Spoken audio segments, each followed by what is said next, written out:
Siya nag-aasam. Ay, Manay, Tita Lolit. Nagsushow kasi kami ni Ogie Narvaez. Ay, Manay. Kinukwento ko yung eksena kanina na malungkot ka. Ayaw mo nga mag-comment na masyado kay Vice Ganda doon sa demanda sa kanya ng isang asosasyon, di ba? Ng isang samahan. Oo nga. Eh, sabi ko, mukhang malungkot ka dahil nga sinabi ng doktor mo na na magti 3 times a week ka ng dialysis. Di ba? Eh, yun nga ang sabi ko sa iyo, gawin mo na ng positibo na mas lalaki ang fundraising, di ba? Oo. Di ba? Ang advice ko nga sa iyo, di ba? Sabihin mo sa doktor mo na gawin ng 5 days a week ang dialysis. Di ba? Grabe, everyday. Oo nga.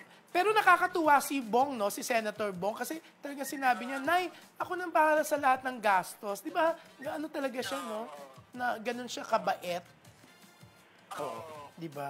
Ganun sa kapay, panin ko siya. Oo. Tito Lolit, nakauwi ka na?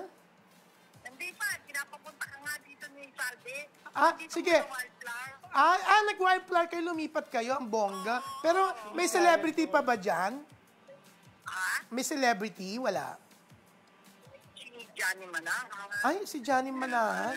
Eh, di ba kaaway mo dati si Johnny Manahan? Pero binabi niya ako po, di ba? Ah, binati ka niya. Sa table ka. Oo nga. Pero hindi ba plastikan yung batian nyo? Hindi, sincere naman ako. Sincere ka. So, Ikaw talaga yun, ha? oo nga. Pero Tita Lolit yun, get well soon, ha? Okay. Thank you. Tatakbo na ako kaagad dyan. Okay. Bye-bye. Yan, live na live. Naloka ako. Mukhang magagalit si Bong at saka si Lani sa dialogue ni Manay. Baka bawiin na yung pang-dialysis. So, susunod tayo ngayon doon. Sige. Pero sa tingin mo, makonvince ko si Manay na 5 days a week na yung dialysis? Oo, mataas yung respeto sa'yo ni Manay. Hindi mo kalaya. Uy!